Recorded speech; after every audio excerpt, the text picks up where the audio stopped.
Oke, selamat siang anak-anak semua. Oke, pada kesempatan hari ini, pertemuan hari ini untuk mata pelajaran IPA sebelum KBM kita mulai, nak, ya, ada baiknya kita membuat yang namanya keyakinan kelas atau kesepakatan kelas. Khusus untuk apa? Pelajaran IPA. Ataupun nanti ini bisa digunakan untuk kesepakatan kelas kita, kelas 9 ini, kelas 9 10 ya. Siswa atau siswi Anda ingin dilihat atau dikenal sebagai sosok yang bagaimana? Ayo coba. Baik, terus ada lagi? Jujur, terus? Pinter, terus? Disiplin, terus? Apa? Tanggung? Jawab. Oke, itu adalah salah satu bentuk-bentuk sikap yang memang patut dipuji dan patut kita implementasikan. Bagaimana kita mengimplementasikan? Sebelum itu kita masuk ke definisi. Peraturan kelas adalah serangkaian aturan yang dirancang untuk menciptakan lingkungan belajar yang teratur, aman, dan kondusif. Contoh, hadir tepat waktu, menghormati guru sesama siswa, tidak mengganggu bla bla bla. Ada kesambungannya, yang lain-lain. Tidak mengganggu saat belajar, tidak mengganggu saat makan, atau yang lain. Terus kedua, keyakinan kelas itu apa? Sekumpulan prinsip atau nilai yang disepakati bersama oleh semua anggota kelas termasuk guru dan siswa untuk menciptakan lingkungan belajar yang positif, saling mendukung, dan harmonis. Contohnya apa? Lingkungan kelas yang aman dan positif, tanggung jawab pribadi dan kolektif. Maksudnya gimana? Lingkungan kelas yang aman dan positif. Aman itu dalam artian apa yang kita letakkan di kelas tidak bergeser ataupun tidak berpindah. Kedua, kondisi kelas yang kondusif itu adalah bersih, nyaman, dan satu lagi, tidak terganggu oleh aroma-aroma yang tidak sedap. Oke, yang kedua, tanggung jawab pribadi. Tanggung jawab pribadi itu yang kayak mana toh Pak? Satu, kita sudah punya yang namanya piket kelas. Kolektif gimana? Bahwasannya setiap kita meninggalkan kelas jangan sampai ada jejak sampah ataupun sepatu ataupun alat tulis buku yang tertinggal. Oke, kita next. Ini adalah daftar nilai kebajikan. Nilai kebajikan itu apa? Nilai-nilai luhur yang patut dianut dan diimplementasikan di dalam kehidupan kita sehari-hari. Contoh satu, peduli. Kata peduli, emang katanya sederhana, tetapi kalian harus ingat, peduli itu yang seperti apa toh Pak? Ya. Kedua, ada rajin, integritas, rasa hormat. Rajin, sebagai seorang siswa, kalian wajib menanamkan nilai rajin di dalam diri kita. Rajin dalam artian apa? Berangkat setiap hari. Ya, mengerjakan tugas tepat waktu. Dan satu lagi yang paling penting, berpakaian rapi sebagai sepatutnya anak sekolah. Saling menghormati. Ingat, ya, sesama kalian kalau tidak saling menghormati, apa yang terjadi? Maka yang terjadi adalah tindakan saling merendahkan. Jadi sepatutnya sebagai seorang siswa, kalian saling menghargai, menghormati sesama teman.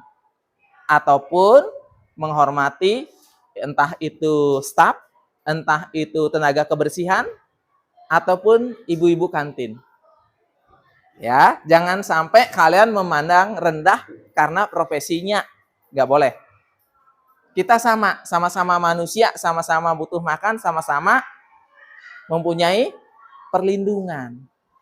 Perlindungan apa? Rasa aman. Next. Ada keberanian, kebahagiaan, ada tanggung jawab. Tanggung jawab itu yang seperti apa, Pak? Setiap perbuatan itu ada konsekuensi.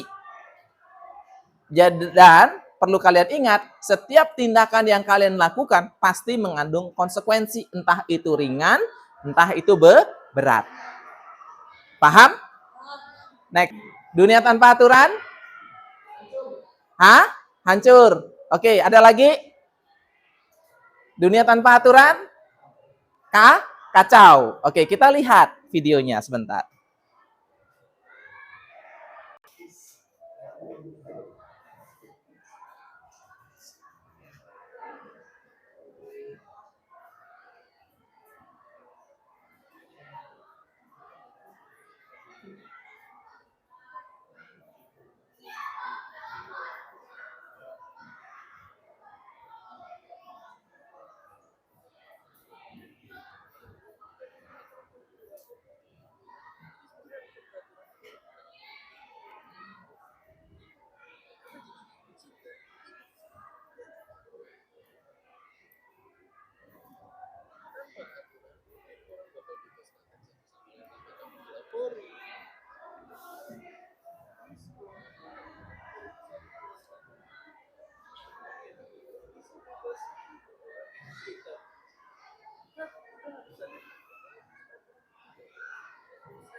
Oke, nah sebelum kita lanjut, dari video itu mohon maaf mungkin suaranya nggak begitu terdengar terlalu keras, tetapi kalian bisa menangkap dari gambar yang disajikan ataupun pergerakan gambarnya. Ya. Kedua, semua akan mengambil alih kekuasaan jika tidak ada aturan. Dan ingat anakku, dunia tanpa aturan itu hanya ada pada saat zaman purba. Itu pun aturan yang berlaku adalah aturan alam. Siapa yang kuat, dia yang memerintah. Jelas? Nah, aturan itu seiring waktu berjalan akan timbul norma-norma, norma sosial, norma agama yang hidup di masa masyarakat. Makanya itu ada aturan tertulis dan ada yang tidak tertulis. Yang tidak tertulis contohnya apa, Nak? Aturan yang tidak tertulis. Contohnya, maaf, kita ibadah harus melaksanakan sholat 5 waktu. Tertulis tidak? Tidak. Aturan yang tidak tertulis di dalam buku pemerintahan. Tetapi kalian wajib melaksanakan. Saling menghormati. Tertulis? Tidak tertulis. Yang tertulis itu, Nak, patuhi rambu-rambu lalu lintas sesuai dengan undang-undang lalu lintas. Nah, itu tertulis. Tujuannya apa? Supaya hidup manusia di muka bumi ini bisa teratur. Jelas? Begitu juga dengan hari ini. Kita membuat kesepakatan kelas supaya apa? 1 tahun ke depan atau 1 semester ke depan, pembelajaran kita, kelas kita itu berjalan sesuai dengan rencana apa yang kita agendakan. Dan kelas kita berjalan tertib. Oke, next. Buku.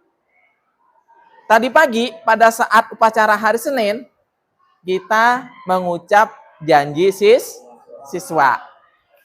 Salah satu poinnya, Nak, di dalam janji siswa itu adalah saling menghormati dan poin berapa itu? Poin 3 kalau nggak salah.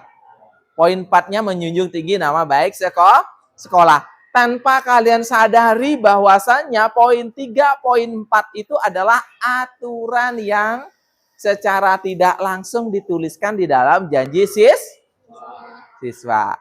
Paham? Ada pertanyaan? Oke, sedikit lagi, next. Nah, mari kita ubah dari kata negatif menuju ke kata positif. Contohnya seperti apa, Pak? Tidak boleh ribut. Jadi kata negatif itu depannya menggunakan kalimat tidak. Jadi kalau tidak boleh ribut, ganti kata positif menjadi apa? Boleh ribut. Nah, boleh ribut. Yakin di dalam kelas boleh ribut? Tidak. Gimana?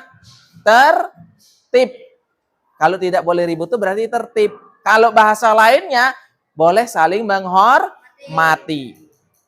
Kedua, tidak boleh memotong pembicaraan. Bahasa halusnya gimana kalimat positifnya? Kalimat positifnya? Bagaimana? Menghargai. Betul. Kalau kita bisa menghargai orang lain, berarti kita tidak memotong omongan atau pembicaraan orang lain. Maka nilai positifnya adalah saling menghargai. Oke, next. Oke, kita tinjau kembali daftar curah pendapat yang sudah dicatat tadi dan sederhanakan dengan nilai-nilai kebajikan yang tadi sudah Bapak sampaikan. Ya, mari kita sepakati keyakinan kelas kita. Oke, silahkan ditulis di kertas yang Bapak bagikan, Bapak nempelkan kartonnya terlebih dahulu. Ya. Siapa yang mau bantu Bapak ke depan? Pin, minta tolong Pin, bantu Pin. Han, ayo.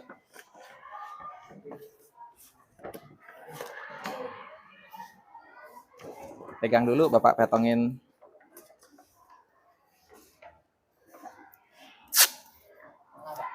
Taruh tengah-tengah aja. Hah? Nggak apa-apa, kita tempel tengah-tengah.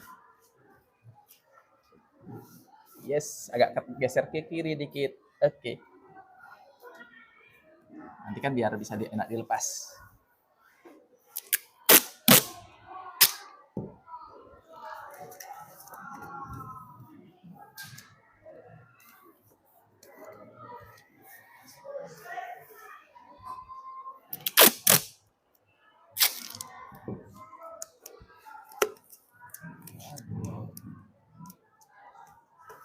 Satu lagi. Oke, sip. Ya, kasihan. Oke, silahkan siapa yang mau dulu? Duluan menempelkan? Ayo, secara bergantian. Silahkan, yang tadi kalian tulis. Silahkan. Ayo, Rehan mungkin duluan. Ditempelkan di sini, di bawahnya.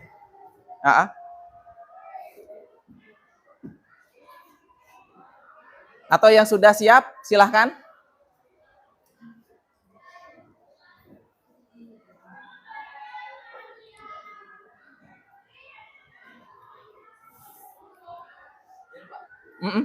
Ditempel di sini, nak, di bawahnya. Oke. Yang pertama dari Rehan, ramah, sopan, dan peduli. Oke, yang kedua silahkan.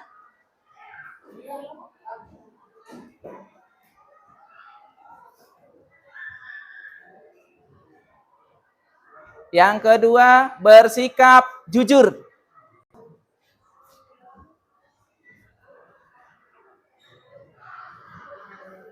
Menyimak dengan baik.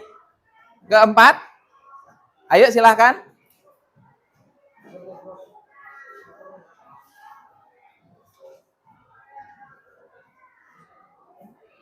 Tepat waktu. Oke, berikutnya.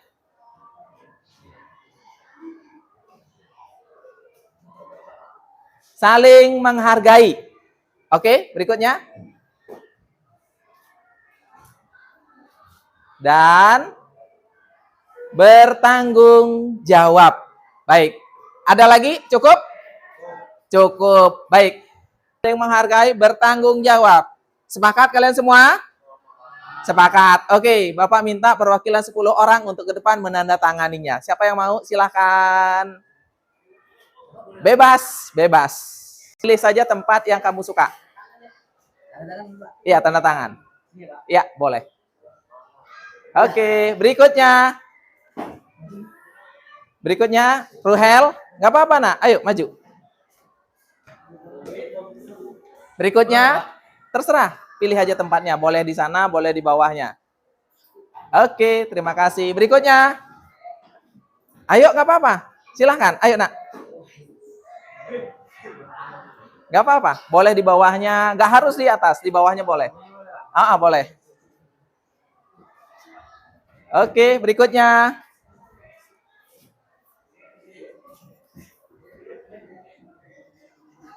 Oke, 4, 5.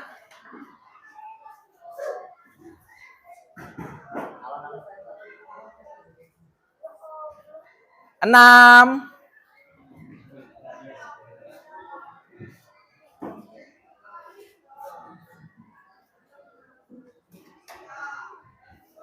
7. Nggak apa-apa, ceweknya belum. Ayo. Dok. Ayo 7, Dok. Ayo. Minta tantangannya, ayo.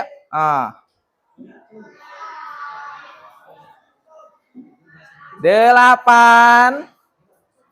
Ada lagi? Ayo, nak. Nggak apa-apa, ayo. Karena ini sudah kita sepakati, Bapak hanya perlu tanda tangan kalian aja. Nggak ada? Cukup? Kalau cukup, nggak apa-apa. Ayo, Kak, Raka.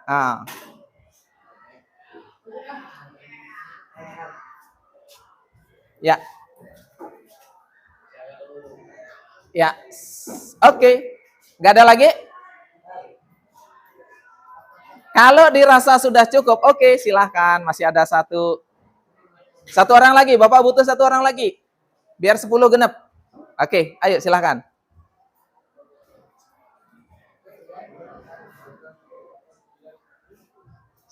Oke, pas 10. Baik. Jadi sudah disepakati bahwa inilah keyakinan kelas kita. Ya, sudah kita sepakati, sudah ditandatangani oleh teman-teman kalian sebagai perwakilan.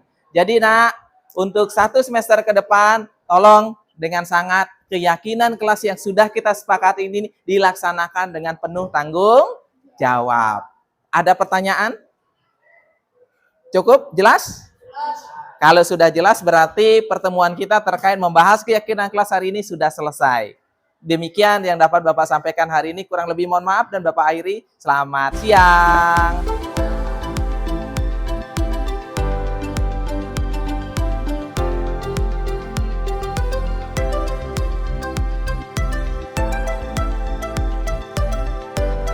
Ya pun. Selamat pagi Bapak Ibu. Yang saya hormati Ibu Fatimah selaku Kepala SMP Negeri 1 Metro. Kemudian yang saya hormati Bapak Wakil Kepala SMP Negeri 1 Metro, dan yang saya hormati Bapak Ibu dan staf TU SMP Negeri 1 Metro. Baik Bapak Ibu, jadi langsung saja di sini saya sebagai moderator akan membacakan susunan acara pada pagi hari ini. Acara yang pertama adalah pembukaan, acara yang kedua sambutan, dan acara yang ketiga adalah diseminasi disiplin positif. Dan untuk menyingkat waktu, marilah kita buka acara ini dengan mengucapkan lafaz basmalah. Kemudian acara selanjutnya adalah sambutan. Kepada Ibu Fatimah dipersilakan untuk memberikan sambutannya. Bismillahirrahmanirrahim. Assalamualaikum warahmatullahi wabarakatuh. Waalaikumsalam warahmatullahi wabarakatuh. Selamat pagi, salam sehat berbudaya untuk kita semua. Tapi pun. Iya pun. Alhamdulillah bilalamin. Puji syukur kita panjatkan karena Subhanahu wa Ta'ala atas limpahan rahmat, taufik dan hidayahnya kepada kita semua. Nikmat iman, nikmat sehat dan nikmat kesempatan sehingga pada pagi hari ini kita dapat dipertemukan di ruangan kita ini dalam keadaan sehat. Shalawat dan salam senantiasa kita curahkan ke junjungan kita Nabi besar Muhammad Sallallahu Alaihi Wasallam yang selalu kita nanti-nantikan. Al-Fatihah kelak dari akhir. Amin ya Rabbil Alamin. Hari ini dalam rangka diseminasi aksi nyata program guru penggerak, Bapak Ibu yang kita ketahui bahwa untuk tahun ini angkatan ke-11 itu sekolah kita ada CGP 2 orang, yaitu Pak Nyoman dan Bu Agris. Nah, oleh karena itu salah satu daripada tugas daripada guru penggerak ini untuk mendeseminasikan, untuk mulai mengimplementasikan ilmu apa yang mereka dapatkan di dalam program guru penggerak ini. Salah satunya adalah mereka mendapatkan materi ini. Maka sesungguhnya Pak Nyoman dan Bu Agris untuk mengambil judul atau tema daripada aksi nyata mereka ini terlebih dahulu sudah berkonsultasi dengan pimpinan. Saya setujui. Bapak Ibu sudah kita ketahui bersama, kita lihat fenomena yang ada di sekitar kita, bukan hanya di sekolah kita sesungguhnya. Kita lihat di kota kita tercinta ini, di metro ini. Lebih luas lagi, ya di Indonesia. Kita lihat, kita baca berita-berita di medsos, kita nonton televisi, dan lain-lain informasi yang kita dapatkan. Anak-anak kita sekarang ini memang sangat sungguh luar biasa. Ya, maka oleh karena itu kita mulai dari saya katakan embrio yang terkecil di dunia pendidikan kita di sekolah kita ini. Ayo kita tegakkan. Semua itu menurut saya tidak akan terjadi ketika kita semuanya disiplin.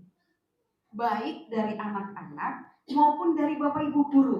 Bapak Ibu, sekolah kita adalah sekolah ramah anak. Maka sudah sebaiknya, sepantasnya kita melakukan budaya positif. Artinya begini, anak salah bukan berarti tidak boleh dimarah. Boleh dimarah. anak salah boleh dikasih kalau katanya dulu itu hukuman gitu kan. Tapi hukuman yang seperti apa? Gitu loh kan. Jadi bukan hukuman namanya sekarang. Jadi kalau mereka salah, kita harus membuat hukumannya apa sih yang mendidik?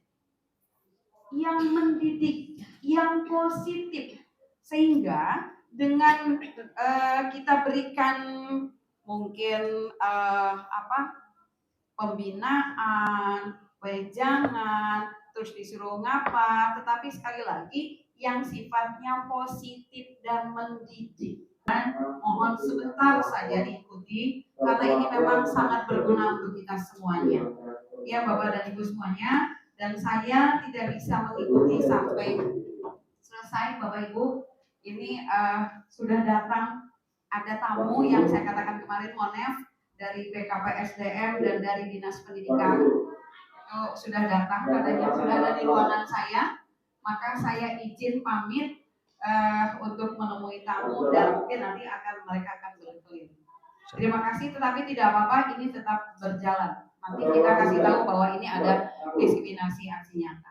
Demikian mungkin dari saya. Terima kasih atas perhatiannya. Mohon Bapak Ibu untuk sebentar mengikuti kegiatan ini. Terima kasih. Nanti dilanjutkan Pak Nyoman, Bu Adris, dan kawan-kawan semuanya. Assalamualaikum warahmatullahi wabarakatuh. Waalaikumsalam. Acara selanjutnya ini adalah diseminasi aksi nyata program guru penggerak budaya positif yang akan disampaikan oleh Pak Nyoman. Kepada Pak Nyoman dipersilakan.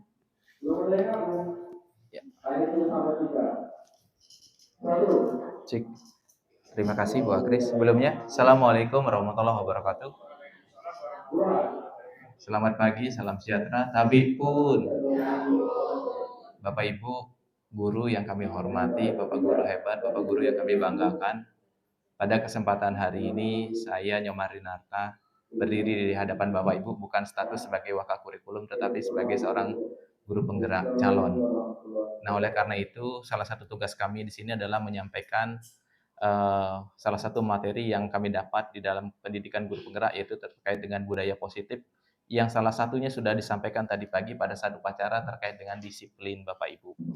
Nah, untuk selanjutnya Bapak Ibu, apa sih budaya positif? Tentunya kita mulai dari sebuah pertanyaan. Selama ini kita pastikan bahwasannya cukup satu, setuju atau tidak Bapak Ibu. Pertama, hukuman dapat mendisiplinkan anak. Setuju tidak? Setuju tidak? Setuju. Oke, next. Kedua, pemberian hukuman dengan hal positif seperti membaca atau membersihkan halaman sekolah dapat meningkatkan disiplin anak. Setuju? Ketiga, memberi penghargaan dapat meningkatkan motivasi belajar anak. Setuju. Oke. Itu adalah pertanyaan dasar yang nantinya akan kita gali informasinya lebih jauh. Saya sampaikan ke Bapak Ibu karena kita sebagai guru. Yang pertama tentang posisi kontrol kita sebagai guru. Kedua tentang restitusi. Yang ketiga tentang pembelajaran interaktif. Nah, disiplin.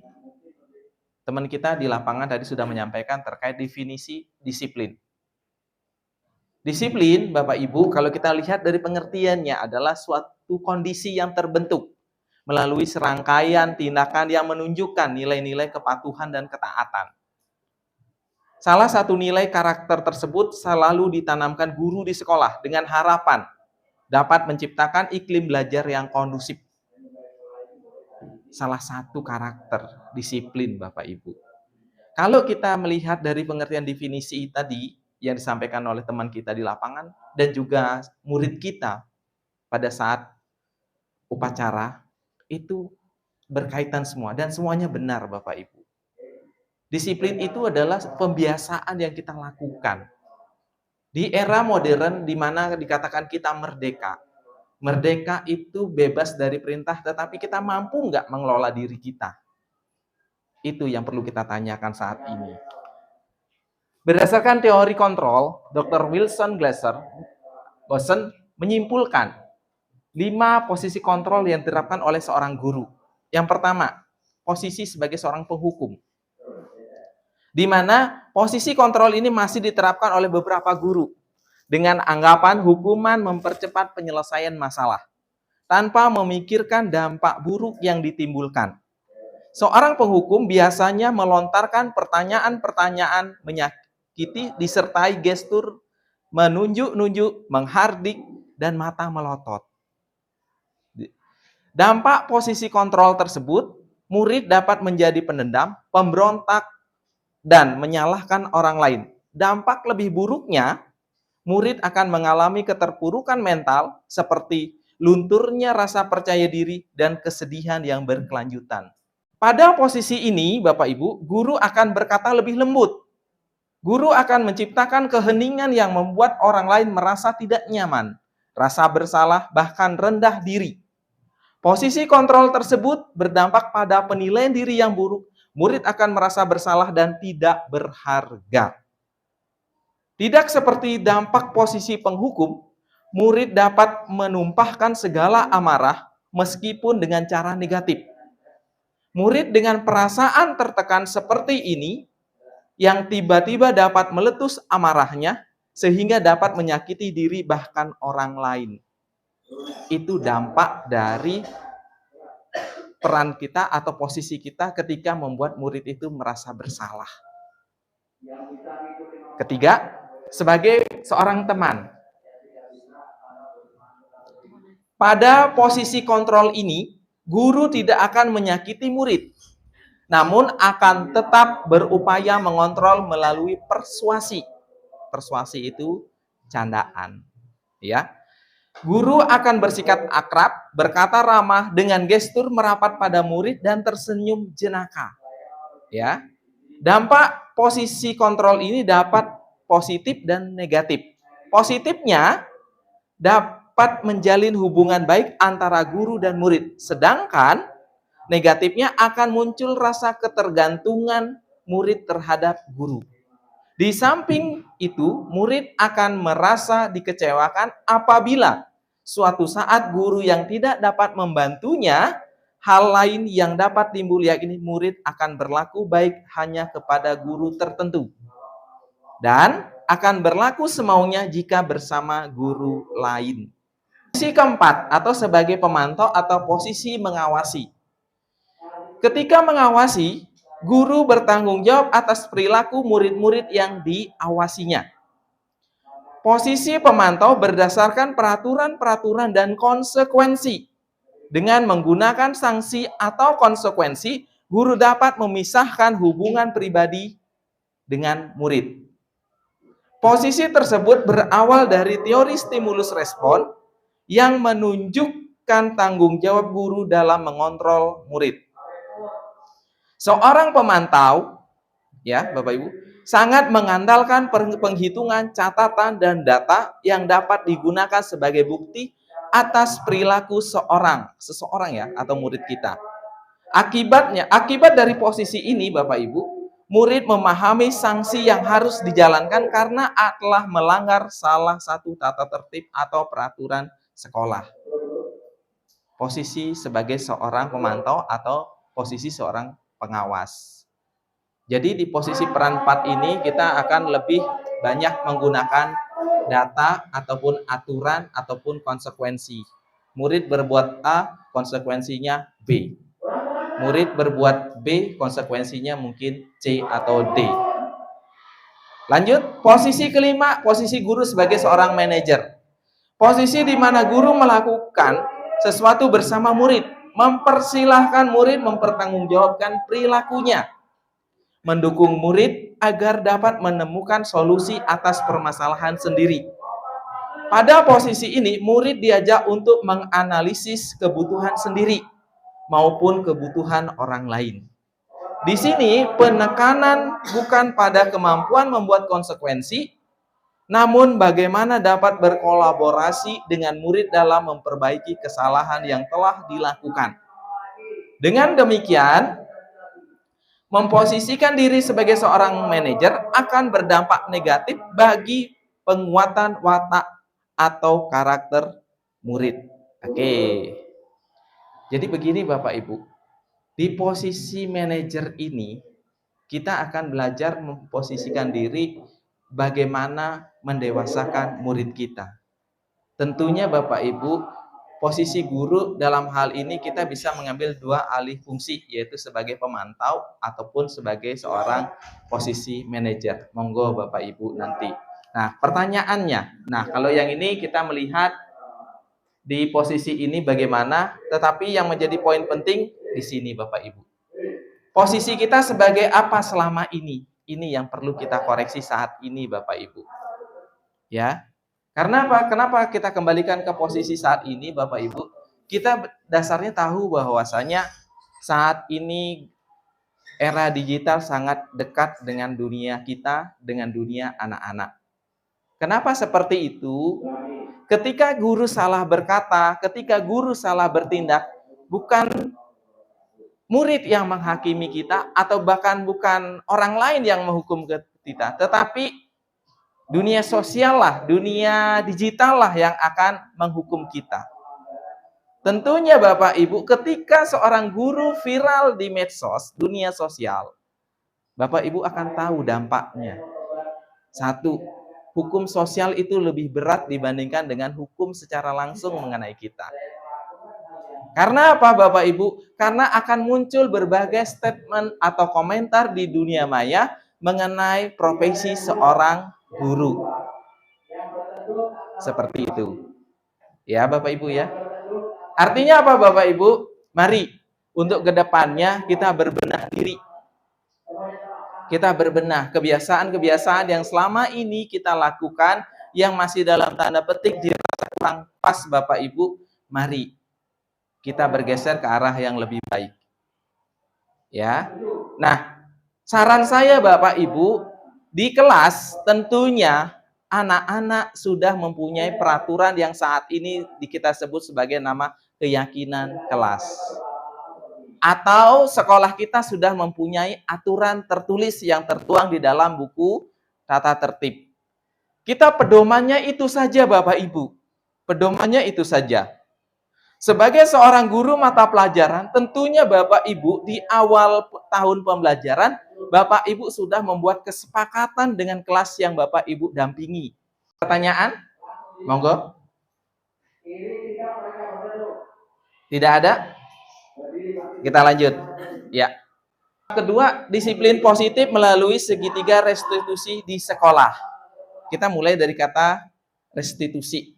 Nanti segitiga itu tahapannya, karena dia bentuk polanya berpola segitiga, maka disebut segitiga restitusi.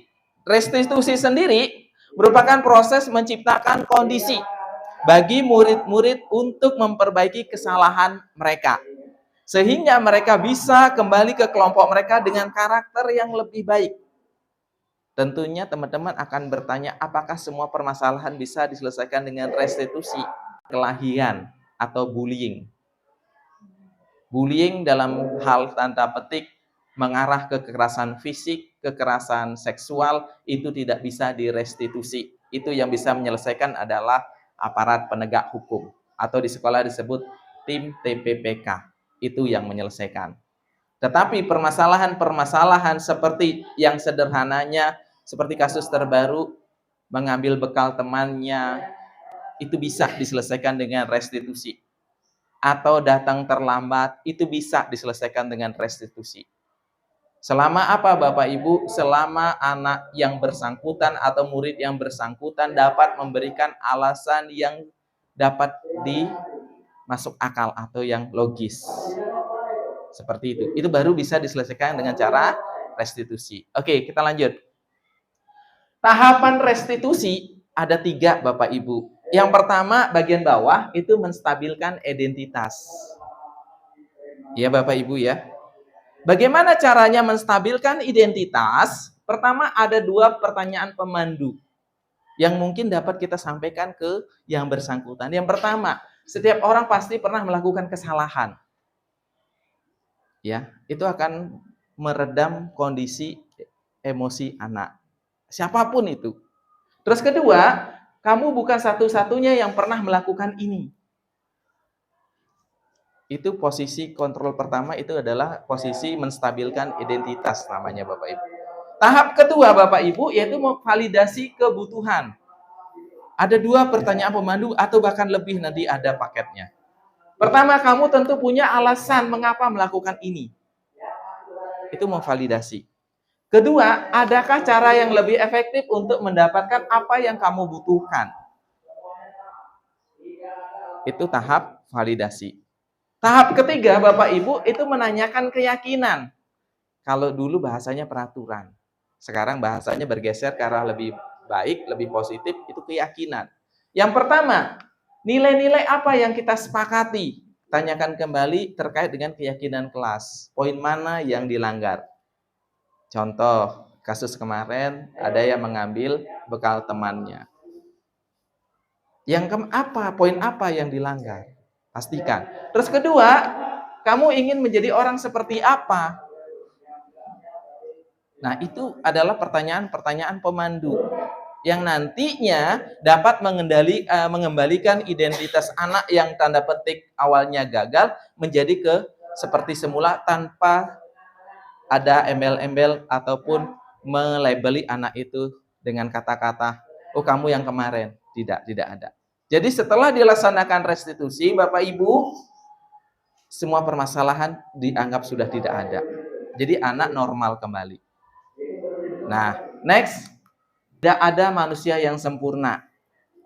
Itu bisa Bapak Ibu kata-kata itu Bapak ambil, atau Bapak Ibu juga pernah buat salah. Itu adalah posisi kita dalam tahap menstabilkan identitas. Yang kedua, yang tadi, memvalidasi kebutuhan murid. Kita juga bisa menggunakan kalimat pemandu. Kamu bisa saja melakukan hal yang lebih buruk, tapi kamu tidak melakukannya. Contoh, kasus kemarin. Mungkin aja dia hanya ngambil 1 aja bekalnya. Bisa aja dia ngambil 3, 4, bahkan 5 bekal temannya. Atau bahkan bisa ke kelas sebelah. Karena apa? Karena ada kebutuhan yang tidak terpenuhi, yaitu apa? Rasa lapar. Nah itu. Next. Kedua, kamu pasti punya alasan. Itu pasti. Tadi udah ditanyakan. Ketiga, apa yang penting buat kamu? Itu adalah pertanyaan-pertanyaan pemandu. Berikutnya, kamu boleh tetap berusaha menjaga sikap itu, tapi tambahkan sikap yang lain atau yang baru. Yang ketiga, maukah kamu belajar cara lain untuk mendapatkan yang kamu butuhkan tanpa harus memukul? Jika terjadi kekerasan fisik, tetapi dalam tanda petik tidak mencelakakan. Terakhir, apakah kamu bisa melakukan lebih baik besok lagi? Tanyakan kembali ketika anak sudah mengakuinya. Oke. Tahap ketiga, menanyakan keyakinan. Makanya itu terkait dengan keyakinan Bapak Ibu yang bertugas sebagai wali kelas ataupun sebagai guru, sekali lagi tolong di awal tahun pembelajaran ataupun saat ini memang belum terlambat, jika Bapak Ibu mau, tolong buat kesepakatan dengan anak-anak di kelas ataupun Bapak Ibu sebagai wali kelas. Itu sebagai bentuk tanggung jawab kita, guru ataupun wali kelas di sekolah.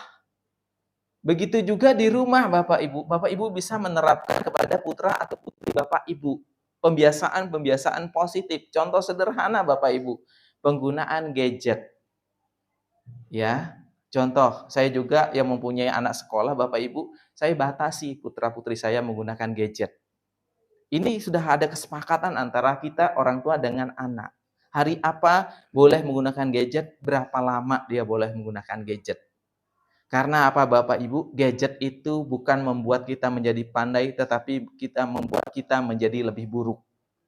Seperti itu. Karena apa Bapak Ibu? Kita apa-apa dipermudah. Tanpa berpikir sudah ada solusi. Jadi buat apa kita mempunyai akal pikiran kalau tidak bisa kita gunakan? Seperti itu. Next. Oke. Intervensi 30 detik. Intervensi ini bisa membantu murid kembali ke tujuan semula dengan cukup singkat dan dengan cara non-konfrontatif. Apa sih pertanyaan-pertanyaannya? Nah ini Bapak Ibu.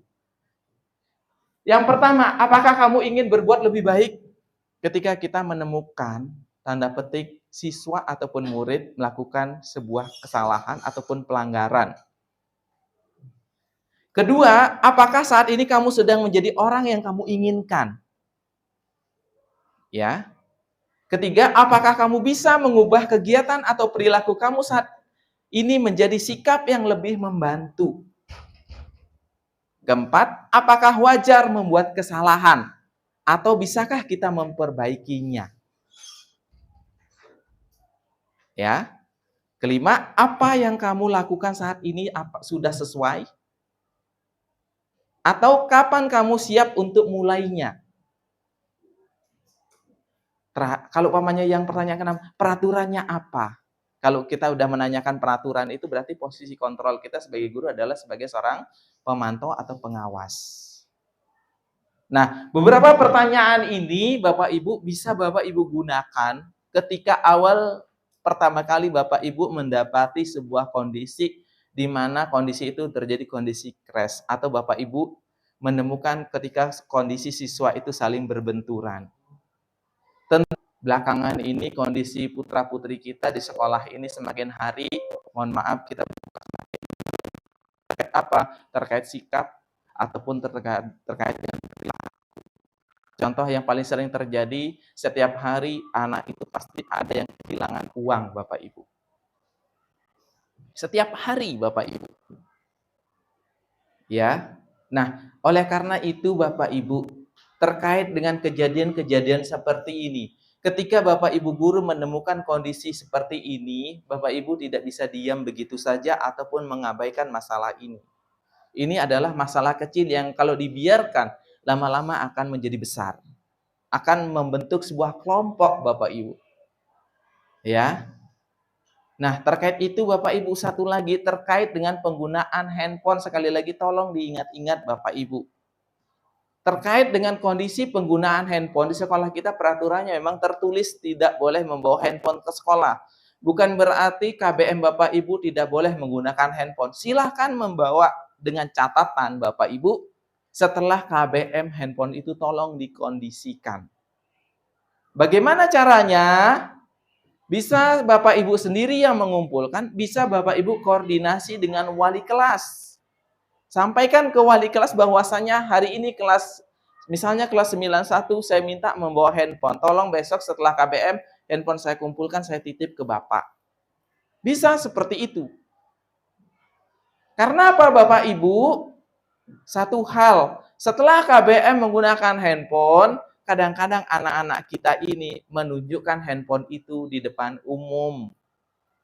Maka orang akan bertanya-tanya, itu kelas kok boleh Pak bawa handphone? Kita sebagai guru yang tidak mengetahui tentunya akan menjawab, nggak tahu ya nak. Nah itu bukan jawaban. Ya, itu bukan jawaban. Ya, itu bukan jawaban yang dapat memberikan jawaban ke anak-anak. Tapi sebaiknya Bapak Ibu jawab, mungkin itu menggunakan lagi pembelajaran. Nah, ya. Kalau Bapak Ibu menjawab tidak tahu, artinya apa? Kita abai dengan aturan yang sudah ada di sekolah kita. Ya. Oke. Siap?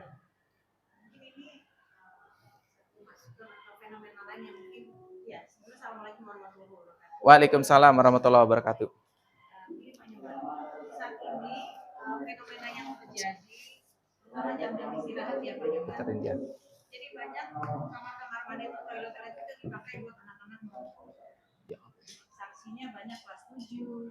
Karena mereka kelas 7 itu melihat kakak kelasnya dengan santai aja. Mungkin ya kita sebagai ya, karena dari sini juga kalau waktunya sebentar ya Pak Nyoman, kita nggak bisa keliling.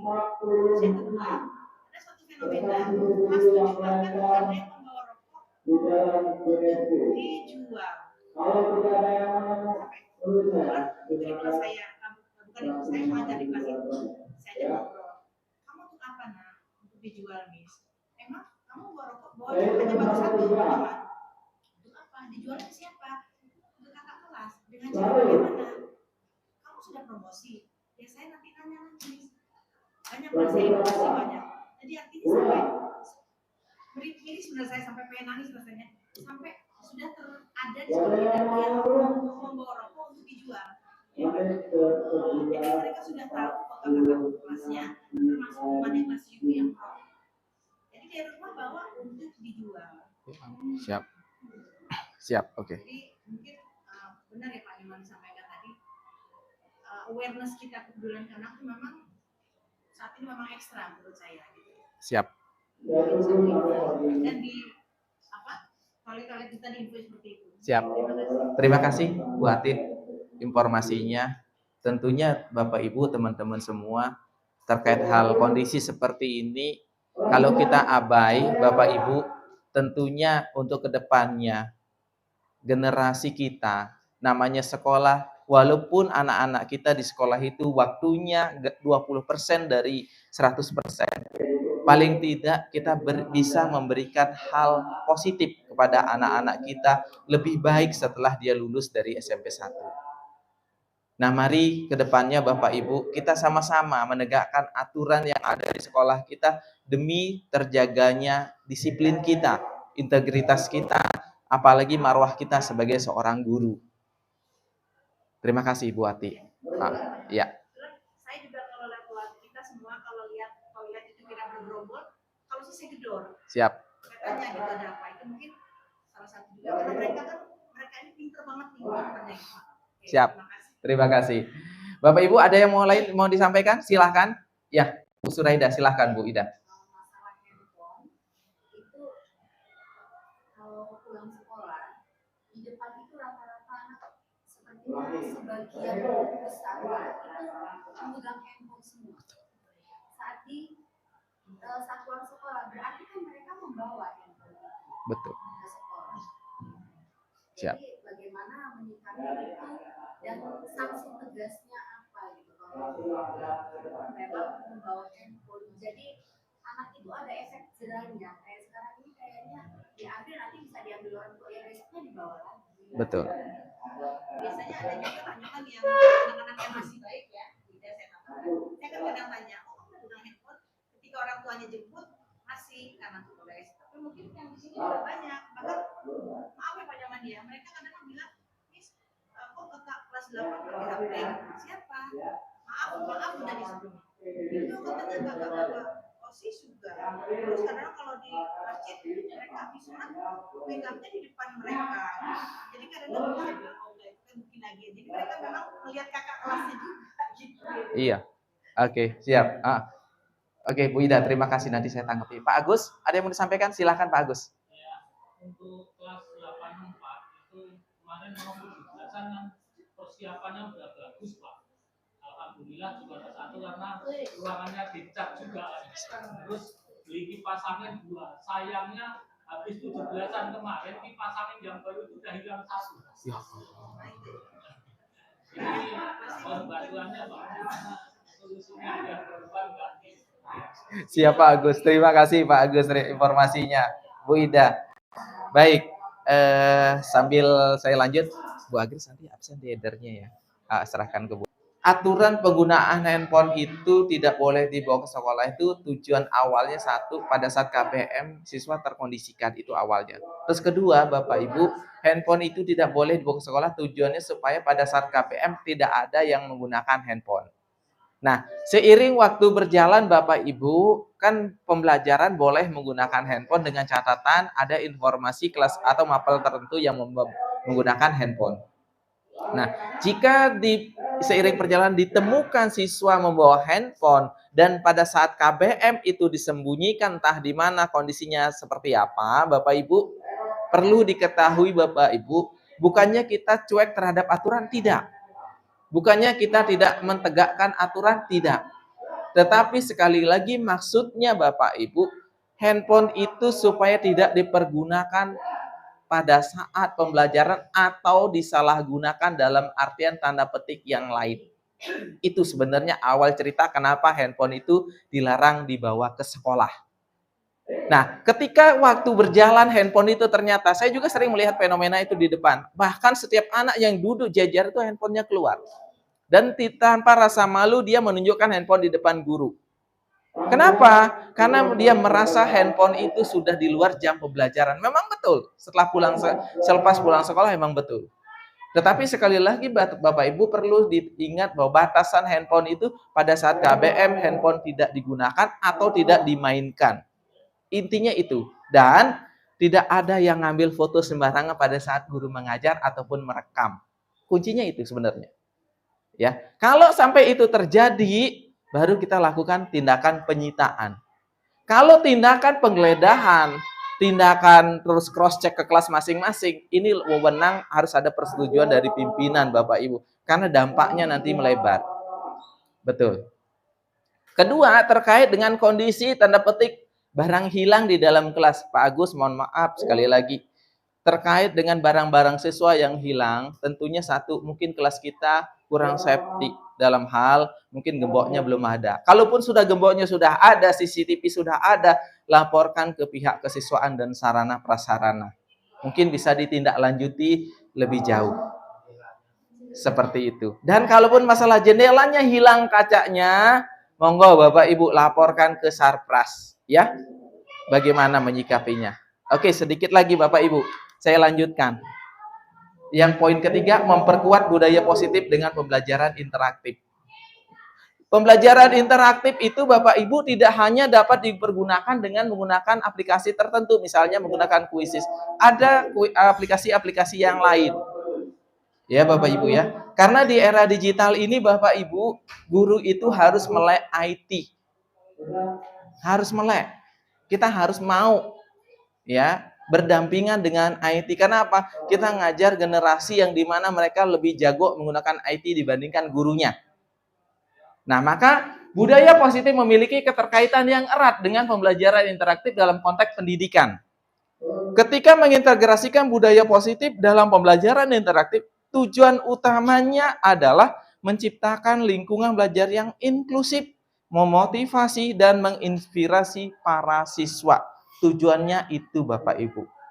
Maka saya minta teman-teman yang TIK pada saat di lab, jika memang pembelajaran-pembelajaran itu menarik dengan aplikasi-aplikasi tertentu, jangan sungkan berbagi ke rekan-rekan guru. Ya, contoh, mungkin teman-teman mengenal namanya informasi terkait dengan kelas poin. Mungkin teman-teman TIK bisa berbagi nantinya terkait dengan kelas poin itu seperti apa. Itu adalah aplikasi yang terintegrasi di dalam PowerPoint. Mungkin teman-teman nanti bisa.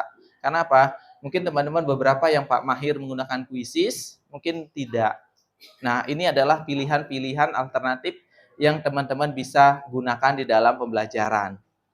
Karena apa? Kedua, Bapak Ibu, ya, terkait dengan asesmen. Sekali lagi, asesmen ini bersifat mandiri, teman-teman ya.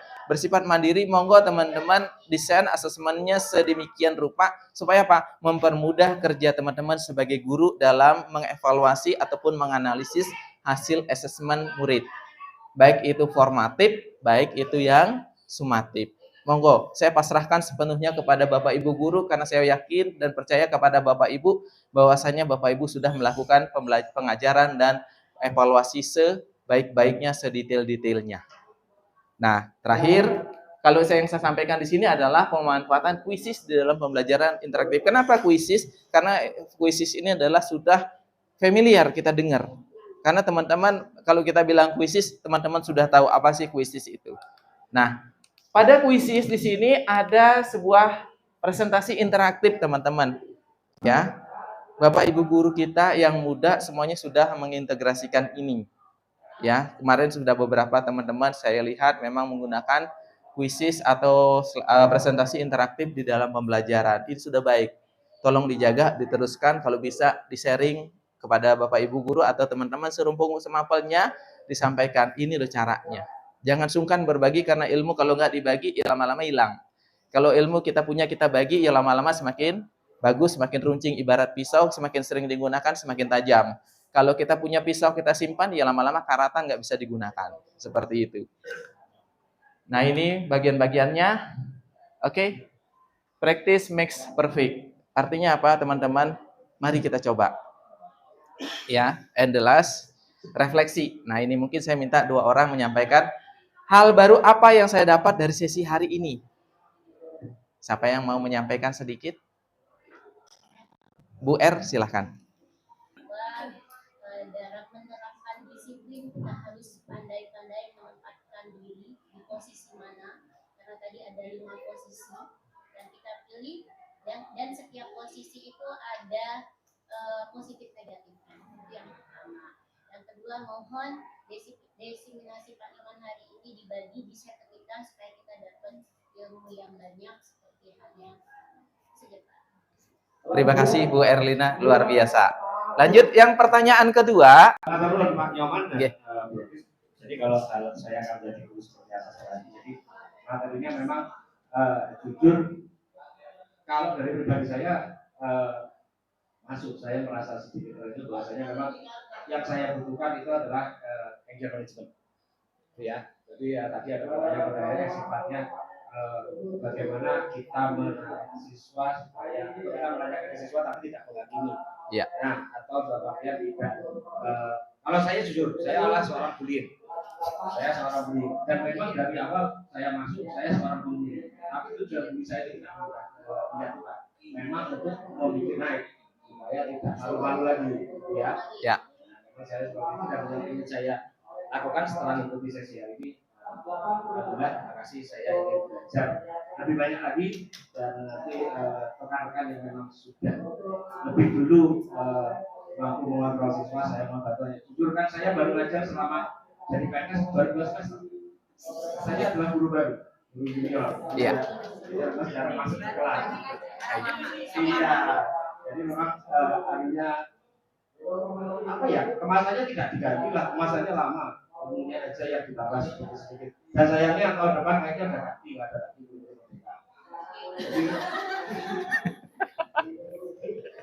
Ya kita enggak. Matur nuwun Pak Johan. Siap, atur dulu, Tri. Matur nuwun ya. Oke, siap. Terima kasih Pak Irfan, luar biasa. Oke, itu tadi refleksi dari dua kawan kita, Bu Erlina, Pak Irfan. Terima kasih. And the last, terima kasih Bapak Ibu yang telah membersamai kami, saya dan Bu Agris di depan. Sekali lagi saya ucapkan terima kasih dan untuk kesempatan teman-teman, sekali lagi saya promosikan bahwasanya kesempatan untuk pendidikan guru penggerak tidak terbatasi usia di angkatan 12 ini. Jadi silahkan Bapak Ibu yang mau mengikuti program pendidikan guru penggerak. Kenapa? Jangan menyampaikan di pikiran kita setelah saya lulus saya jadi kepala sekolah, tidak. Tetapi ambillah manfaat dari program itu, ilmunya lebih banyak. Kalau saya sampaikan ilmunya itu 80% untuk kita, guru, yang 20% itu aplikatif. Yang 20%-nya. Kalau kita mau mengaplikatifkan nantinya Bapak Ibu, entah mau jadi kepala sekolah, entah mau jadi pengawas, itu bisa. Tetapi 80% itu kembali ke diri kita sebagai seorang guru, bahwasanya guru di saat sekarang ini bukan ngajarin, tapi nuntun anak. Fungsi guru. Demikian, terima kasih. Assalamualaikum warahmatullahi wabarakatuh.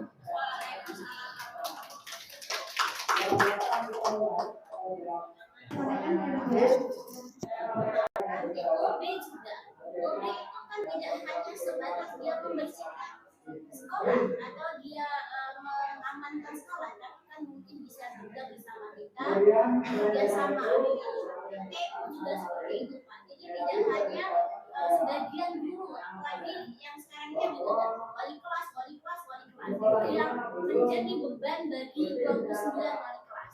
Iya. Itu yang saya katakan tadi, satu bahasa menurut, dan yang ketiga maaf Pak Nyoman, kita ini guru biasa, guru adalah manusia biasa yang kadang-kadang batas kesabarannya itu ya tipis sebenarnya. Jadi mohon memaafkan kalau kami ada hal yang kurang berkenan, dan mari ayo kita bersama-sama yang tipis tadi kalau ditumpuk ya jadi beban. Yang ketiga dan yang keempat Pak, ayo supaya kita itu selalu sharing, selalu bersama. Kemarin kita sudah bagus ketika ada kalanya satu waktu kita berada pada satu tempat. Seperti ini kita berada pada satu tempat, tapi hanya satu yang ngomong hanya satu atau dua. Tapi ketika kita bersama dalam satu ruangan di sana di ruang guru, bukan ada jadwal atau ada kesempatan kita bersama-sama di ruang guru. Apalagi ruang guru sudah dibuat sedemikian rupa oleh Pak Hafiz. Ya. Jadi kita bisa sharing di situ Pak. Yeah. Mungkin jam kedua di hari Selasa atau di hari tidak usah setiap hari nggak apa-apa. Jadi di situlah kita bisa seperti yang tadi anak muda pintar dalam TIK, dalam apa bisa sharing ke kita. Yeah. Kami yang berada di ruang guru pengen nanya, tapi yang ditanya saya Siri, Irmi yang ada di sini. Yeah. Hanya bisa lain dan jadi kalau bersama-sama di sana ada yang muda, ada pimpinan sekolah, ada pejabat sekolah, di bisa sharing. Jadi momen ada waktu tertentu dijadwalkan oleh sekolah, ayo kita bersama-sama di dalam satu ruangan. Walaupun hari-hari tertentu yang monggo aja yang mau pilih mana-mana yang sibuk. Itu mungkin harapan saya. Terima kasih Bu R, luar biasa. Sip, oke. Nah, Ada yang ingin disampaikan lagi? Sudah? Cukup? Diseminasi nggak apa-apa. Boleh? Sebenarnya kaitannya dengan sapran, Pak. oh, Ya, bagaimana Bapak Ibu? Ada kesempatan untuk menyampaikan ya harapan unek-unek. cukup? Cukup Bapak Ibu? Nah, cukup tutup. Ya, baik Bapak Ibu, selesai kegiatan kita hari ini. Kami di sini, saya dan Pak Nyoman menyampaikan banyak terima kasih atas waktu dan pikiran dan tenaga yang sudah dihadirkan Bapak Ibu sehingga kegiatan diseminasi ini bisa berjalan dengan baik. Dan marilah kita tutup kegiatan ini dengan mengucapkan lafaz sabda. Alhamdulillah. Dan di sini saya sebagai moderator bisa pamit undur diri. Wassalamualaikum warahmatullahi wabarakatuh. Waalaikumsalam warahmatullahi wabarakatuh. Ya, silakan. Yang belum isi presensi, tolong presensi